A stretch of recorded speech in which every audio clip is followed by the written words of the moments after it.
Hey guys, what is going on? Shah here, and today we are hanging out with Magni and Mother in the Chamber of the Hearts. So there have been some recent changes, not too recent anymore, but there have been some changes that Blizzard has implemented into the game for 8.3, mainly concerning corruption. Corruption is now targetable. You can now buy it from Mother and apply it to any gear. There have been a few changes that have come out since then, where you can now apply it to crafted gear as well as gear that's already been corrupted and cleansed. So those originally weren't things you were able to do, but Blizzard has finally allowed us to do all of that. So corruption is a lot easier to come by. So today I wanted to talk about a little bit what Guardian Druids are going to be looking for. There's a handful of different corruptions that you're going to want to start targeting if you're gearing up a Guardian Druid or you just haven't been lucky with this patch so far. Luckily, this week that I've started recording, Mother has two pretty solid, if not probably the best corruptions that we can get. So I'm gonna talk about those and why they're good and how they kind of work within the Guardian Druid and tanking meta. I'm also gonna mention a little bit about off specs if you're looking to maybe also play Feral or Boomkin, or maybe even dive a little bit into the resto tree as well. Talking about a few good ones that you might want to snag as well. So this video has this change was added about 4 or 5 weeks ago now. Actually, no, not that long, about 3 weeks ago. But I wanted to wait because there were some nerfs coming to things like Gushing Wounds and versatility. So we're going to, now that everything's kind of settled down and we know where things are and kind of the rotation, it's good to now start knowing what to look for and start saving up by doing obviously the content. So you can get echoes, which is the currency. You can get echoes from almost any kind of system, whether it's PvP, doing dungeons, obviously like doing visions and your dailies. So if you come to Mother, she now has this in her shop where you're able to buy these preserved contaminants, which are the corruptions. So this is going to rotate bi-weekly on a now pretty preset schedule, and we're going to now be able to buy these and apply them to our gear. So the first thing you're going to want to look for, if you're familiar with tanking at all or anything about the tank meta, Twilight Devastation is typically the go-to for almost all tanks except Brewmaster in some circumstances. But this is going to be the thing you want to get on your gear as fast as possible. Right now, this week of recording this video, Tier 3 is available. Tier 3 is actually what I run and what a lot of Guardian Druids are running, some kind of a variant of Tier 3. So I have 3 Tier 1s that I run, which totals for 18%. Now, this is super nice because it's 18% of my maximum health. In a key, it's anywhere between mid 900s to upwards of 1.2 mil. So 18% of that is a fairly large number, and it's going to be hitting everything in the pack for that, plus the ability to crit. So really big damage coming from this. It's going to increase your single target. It's going to increase your add damage, your threat generation. It's going to increase everything across the board for your entire group. So I'm not going to go too much into it. It's kind of a no-brainer. Twilight Devastation, if you can obviously afford the 15,000 now. I'm personally close, but I'm not going to be buying this one. I would definitely recommend picking this up. Now, another corruption that we're actually able to get this week is Masterful. Now, Masterful isn't a corruption that's seen very often because it really comes down to Azerite. So Masterful is not going to be worth buying unless you are running traits like Masterful Instincts or Burst of Savagery.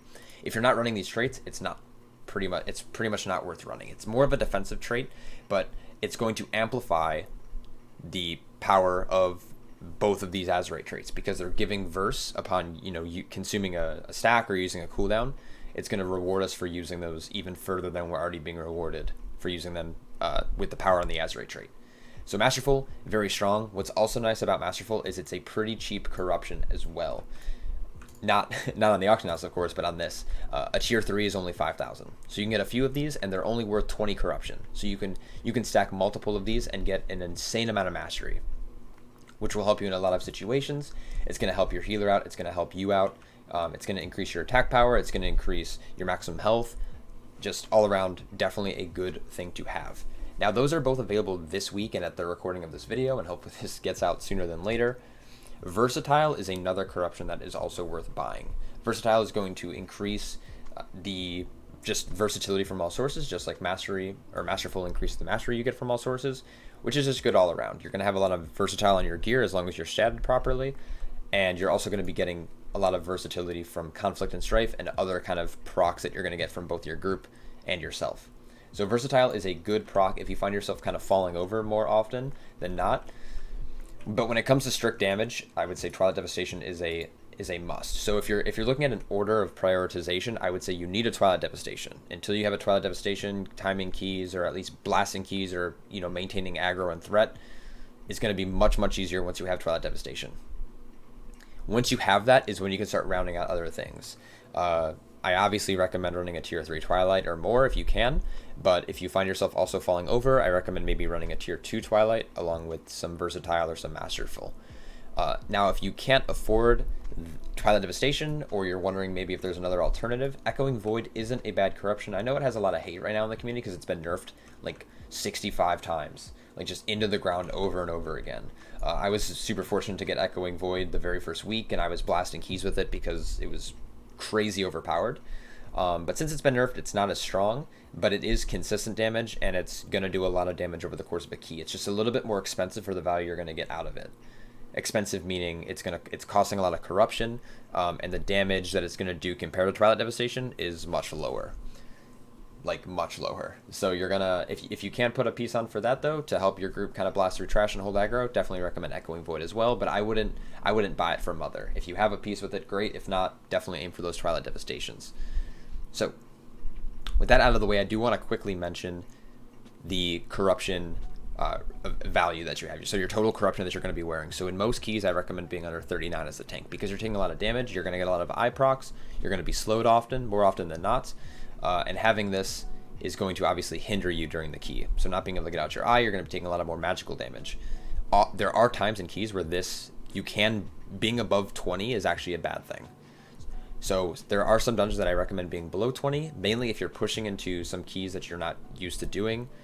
Maybe not that you're not familiar with the key, but you're not familiar with the key level. So if you're starting to kind of push into, let's just say you're used to doing 12s and you're going up to like 15s, taking extra damage already on top of just the dungeon hurting more is obviously going to be an issue. Now, if you're doing, going from 17s to doing 18s, 19s, and 20s, you're obviously going to notice this change, but a little bit more drastically. So I haven't gotten my Malefic Core this week, but I'm definitely looking to drop below 20 for a handful of different dungeons. Sometimes I'll go above this, but it really just depends.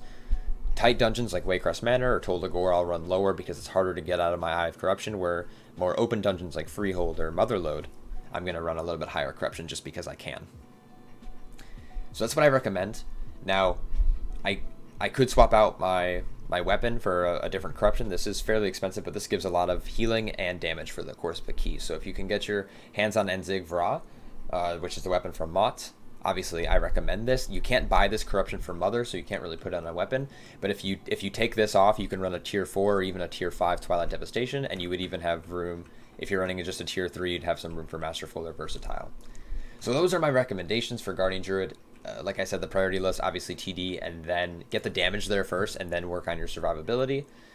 And again, Masterful is only good if you have the right Azerite traits. Now, I did mention that I would talk about off-specs as well. Twilight Devastation is going to be strong on Feral Druid. Severe as well. Severe and Expedient are two very strong.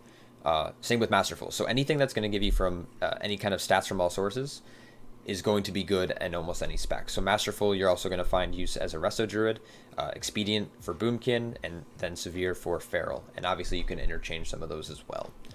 But that's what I recommend. I hope this video helps gearing up your Guardian Druids in the near future. It's a lot easier now that we can buy the corruption and target it. But if you guys do have any questions, obviously let me know in the comments below. And until next time, stay healthy, and I will catch you guys in the next one. Take care.